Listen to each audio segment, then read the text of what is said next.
आज हम निर्गमन की पुस्तक के 18वें अध्याय का अध्ययन करेंगे। मूसा के ससुर मिद्यान देश के पुरोहित यित्रो ने उन सब कार्यों के विषय में सुना जो परमेश्वर ने मूसा और अपने निज लोगों इस्राएल के लिए किए थे।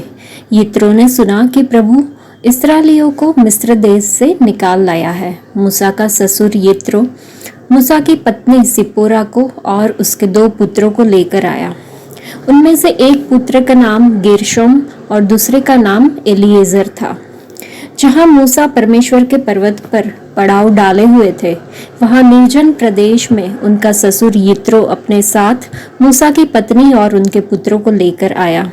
किसी ने मूसा से कहा, देखिए, आपके ससुर यित्रो आपकी पत्नी और दोनों पुत्रों को लेकर आपके पास आ रहे हैं। मूसा अपने ससुर से भेंट करने को शिविर से बाहर निकले। उन्होंने झुककर अपने ससुर का अभिवादन किया, उसका चुंबन लिया।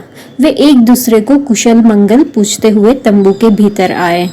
मूसा ने अपने ससुर को उन कार्यों का वृतांत सुनाया जो प्रभु ने इस्राएली लोगों के हितार्थ फरो और मिस्र निवासियों के साथ किए थे, उन रुकावटों का जो उनके मार्ग में आई थी और किस प्रकार प्रभु ने उन्हें छुड़ाया आदि का भी वर्णन किया। यित्रो ने हर्ष प्रकट किया कि प्रभु ने इस्राएल के साथ भलाई की और मिस्र निवासियों के हाथ से उन्हें मुक्त किया।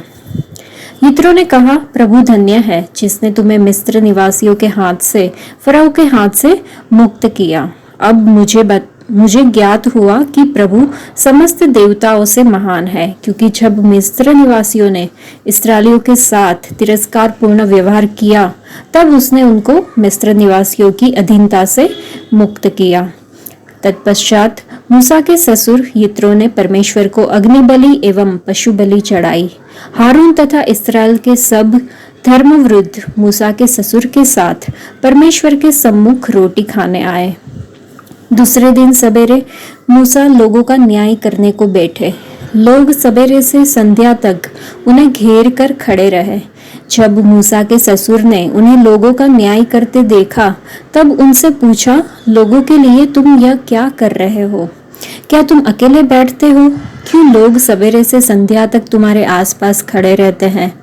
मूसा ने अपने ससुर से कहा, लोग मेरे पास परमेश्वर के निर्णय की जिज्ञासा से आते हैं। जब उनमें झगड़ा आदि होता है, तब वे मेरे पास आते हैं। मैं वादी और प्रतिवादी के मध्य न्याय करता हूँ। मैं उन्हें परमेश्वर की संविधि और व्यवस्था बतलाता हूँ।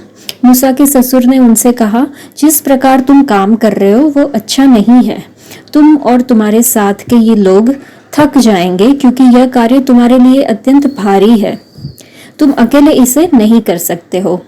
अब तुम मेरी बात सुनो, मैं तुम्हें परामर्श देता हूँ। परमेश्वर तुम्हारे साथ हो। तुम परमेश्वर के सम्मुख लोगों का प्रतिनिधित्व करना और उनके मुकदमे परमेश्वर के पास लाना। तुम उन पर परमेश्वर की संविधि और व्यवस्था प्रकाशित करना। तुम उन्हें मार्ग बतलाना जिस पर उन्हें चलना चाहिए। वे कार्य सिखाना जो उन्हें करने चाहिए। अब तुम इस्राएली लोगों में योग्य, परमेश्वर के भक्त, सत्यनिष्ठ और घूस से घृणा करने वाले व्यक्ति चुनो। ऐसे व्यक्तियों को 1000-1000, 100-100, 50-50 एवं 10-10 के समूह पर शासक नियुक्त करो।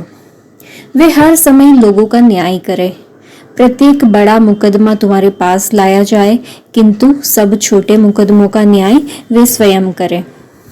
इस प्रकार वे तुम्हारे साथ दायित्व संभालेंगे और तुम्हारा भार हल्का होगा। यदि तुम ऐसा करोगे और यदि परमेश्वर ऐसी आज्ञा देगा, तो तुम समर्थ बने रह सकोगे और लोग भी अपने अपने निवास स्थान को शांति से जाएंगे। मूसा ने अपने ससुर की बात सुनी। जो यित्रो ने कहा था, उन्होंने वही किया। मूसा ने सब इस्राएली लोगों में योग्य व्यक्तियों को चुना और उन्हें लोगों का मुखिया बनाया। उन्हें 1000-1000, 100-100, 50-50 और 10-10 के समूह पर शासक नियुक्त किया। वे हर समय लोगों का न्याय करते थे। वे कठिन मुकदमा मूसा के पास लाते, किंतु छोटे मुकदमे का न्याय स्वयं करते थे। मूसा ने अपने ससुर को विदा किया। यित्रो अपने देश चला गया। इस अध्याय में मूसा के 2 पुत्रों का नाम दिया है। उसमें से जो एलीपेजर है, एलीपेजर का अर्थ होता है परमेश्वर ने मेरी सहायता की है। यह इस बात के संदर्भ में है कि किस प्रकार मूसा मिस्र के राजा से बच के आया था। बाद में हमने देखा कि मूसा के ससुर यित्रो ने परमेश्वर के लिए होम बलि और मेल बलि चढ़ाए। तो बलिदान के लिए तैयार किए गए भोजन का एक भाग उत्सव के समय खाने के लिए उपयोग किया गया। एक वाचा को पक्का करने के लिए ऐसे भोज किए जाना उस समय पर आम बात थी। बाद में मूसा के ससुर ने प्रधानों की नियुक्ति करने के बारे में मूसा को सलाह दी।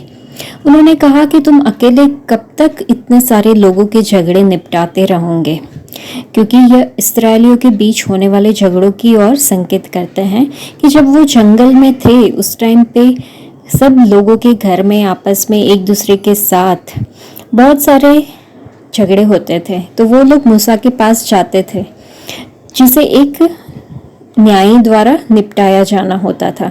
तो जंगल में प्रजा के लोग मूसा को न्यायी मानकर उसके पास अपने झगड़ों का निपटारा करने के लिए आते थे, पर वह इन तमाम झगड़ों का निपटारा अकेले नहीं कर सकता था। मूसा ने परमेश्वर की व्यवस्था का उपयोग किया था। हालांकि व्यवस्था का अभी लिखित रूप में दिया जाना बाकी था। कुछ नियम जो इस्राएलियों के सामाजिक जीवन का मार्गदर्शन करते थे, वे उस समय की अन्य संस्कृतियों में भी पाए जाते थे। इसलिए यित्रो ने मूसा को कहा कि तुम ऐसे लोगों को चुनो जो तुम्हारी मदद कर सके। तो इस्राएलियों में से गुणी पुरुषों को चुनकर उन लोग को 1000, 100, 50 और 10 लोगों के ऊपर एक प्रधान ठहराने के लिए उन्होंने सलाह दिया। इस अध्याय में हमने देखा कि मूसा ने अपने ससुर की आज्ञा को माना, उनकी सलाह को उसने माना और लोगों की नियुक्ति की। तो जो महान व्यक्ति होते हैं बुद्धिमान सलाह को खारिज नहीं करते। उसमें कोई संदेह नहीं कि मूसा एक महान व्यक्ति थे। फिर मूसा मिस्र देश में फिरौन के सेवकों और प्रजा की दृष्टि में बहुत ही महान थे। जैसा कि कहा गया है, उन्हें सलाह सुनने और अच्छी सलाह मिलने पर उस पर अमल करने में बहुत ही गर्व महसूस होता था। उनको ऐसा घमंड नहीं होता था कि हमने कुछ किया, लेकिन वो बड़ों की बात का मान रखते थे। यदि आप कभी स्वयं को अधिकार की स्थिति में पाते हैं तो हमें भी या आपको भी मूसा की विनम्रता की नकल करनी चाहिए।